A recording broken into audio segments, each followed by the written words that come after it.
I have an exercise for you today that is really widespread. It can help everybody from older people with back pain, lower back pain, or high-level athletes, professional athletes that just want to get better, stronger, and have more agility in their movement. And that'll make more sense as we move along. But the area we're going to address today in the core is an area that's overlooked. When people think core, they think tightening their core, tightening the six-pack muscles. But what we're going to work on today is creating agility, movement in the back part of your core, kind of the area above the hips up to the mid-back. This whole area here is oftentimes tight on people. Not only tight if you got back pain, but tight on a lot of good athletes as well. So as we learn to loosen that area up, you can see pain disappear, lower back pain disappear, and get this new agility in your movement. It's rather cat-like and can make a good athlete into a great athlete. Let's take a look. I'm going to break this exercise into layers, and each layer is going to get a little more difficult. There's going to be three total, three different levels or layers. And if you're in pain, you're probably only going to do the first level if you've got low back pain. We're just going to wake up these muscles in the low back area, all right? Now, if you're in pain, you're probably going to lie in bed if you're really locked up in some good lower back pain. Just lie in bed and work this. But if you're not in that much pain, or if you're an athlete, you don't need to lie in bed and do this. You can do it on a floor. I'm actually on a concrete floor, which is probably the most difficult. The more forgiving the surface, the easier it'll be, okay? So we're going to start this first level. You're going to lay down, okay, with your knees up, all right? If your head is tilted back like this, go ahead and put a little pillow behind your head. I'm going to lift my head up so I can look at the camera, but when you're doing this on your own, just keep your head down on the floor and relaxed, all right? What you're going to do is you're going to notice that there's a little arch in your lower back, the natural arch in your low back. I want you to go ahead and relax your hips, and press your low back into the floor. So you're going to eliminate that arch by pressing your back into the floor, right in your lower back. If you got back pain, this might be very difficult, so be gentle. Make sure to relax your hips so they can tilt, all right? If your hips are tight, if you're holding them tight, and you try to flatten your lower back, they'll be fighting each other and you won't be able to get it. So relax the hips and just let the lower back go ahead and press into the floor, all right? And go slowly if you have pain, and get so you can do that pretty good, okay? If you're in big pain, or if you're just really tight, you might not be able to get your back to the floor. Don't get discouraged if that's you. Understand this exercise is actually really meant for you, because over time, if you play with this, you know, every day a little bit, you'll be able to get your back down to the floor. Now we're going to add a little piece to it. I'm going to go ahead and raise my arms about elbow, just elbow bent like this. And as I go ahead and press my lower back into the floor, that pressure into the floor is going to help me extend my arms and bring them back. Press the lower back into the floor. That pressure into the floor helps me raise my arms, so I need to use less shoulder muscle to lift my arms, because my lower back is giving me a counter pressure, kind of an opposing force into the floor as my arms raise up to the sky. Get so you can do this fairly effortlessly without pain, okay? The next step is we're going to do onesies, where I'm going to raise my right arm and then my left, like this. But as I do it, I'm going to press the opposite side arm of the lower back into the floor to create that pressure.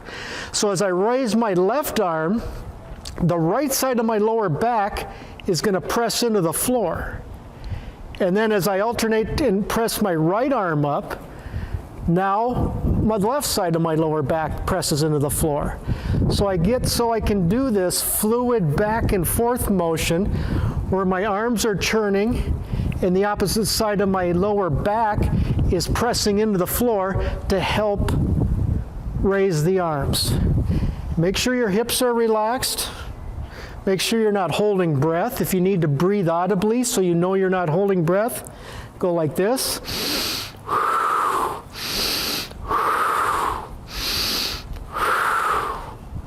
And get so you can do this nice fluid movement, all right? You might notice one side of your back doesn't go down to the floor nearly as well as the other. If that's you, go ahead and work at getting that evened out, okay? So that is the first level of the exercise. And again, if you're in pain, it might take you several weeks to just work on all the things I just said about mastering pressing the lower back into the floor. Once you're out of pain and once you can press the lower back into the floor, we're going to go to level 2, which is sitting up just like this. And I'm going to sit up, keep my shoulders down and my head up, okay? And what I'm going to do is put my arms out in front and I'm going to extend one arm like I was doing on the floor. And as I extend that arm, the opposite side low back, where we were pressing it into the floor, is going to power my arm forward. All right? So the movement initiates from my lower back pressing backwards, going backwards, and that kind of kicks this hip back and helps me extend that elbow. And now I'm going to go ahead and do the opposite side where the left side of my lower back, I'm going to lead with that. That initiates the movement. It's going to go backwards. And my right arm goes forward. And I'm going to go backwards. So you're going to feel like your lower back area is the engine of this movement. I call this moving from center. If someone's watching me do this movement, they think I'm moving from my shoulders and my hips. But really, it's my core, my low back area initiating the movement. And I'm creating this nice dynamic core area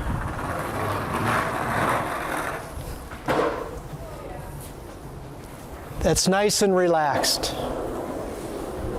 Nice and relaxed.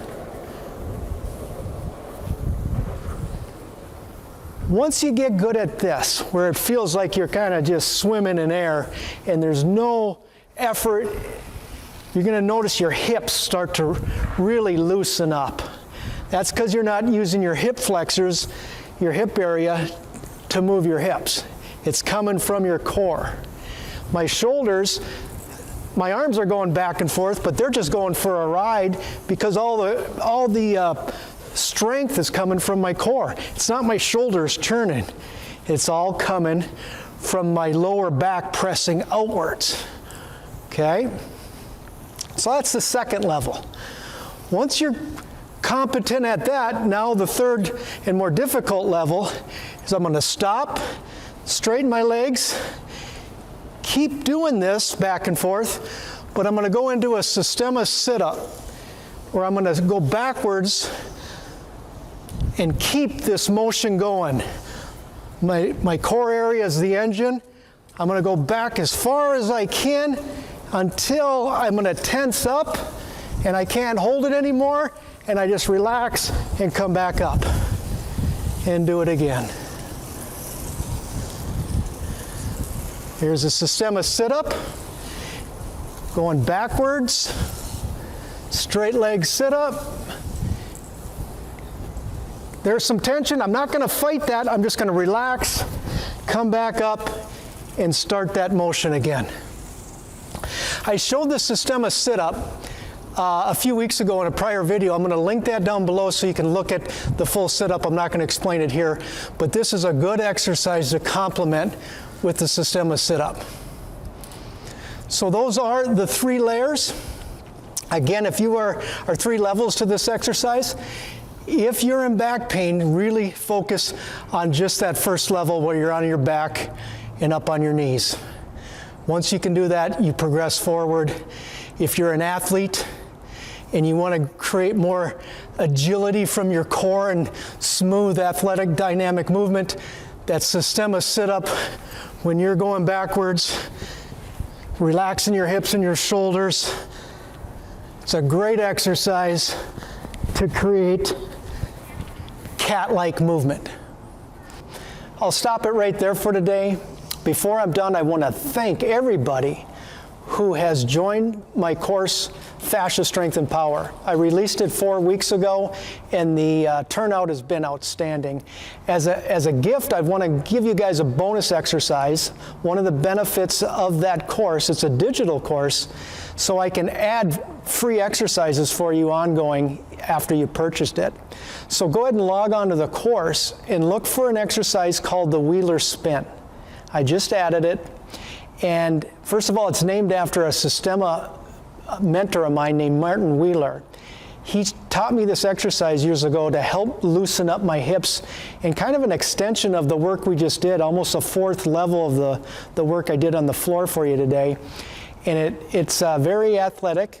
It creates a lot of mobility in the core, in the hips. But Martin shared that with me a few years ago and really opened up my hips and gave me more core strength, okay?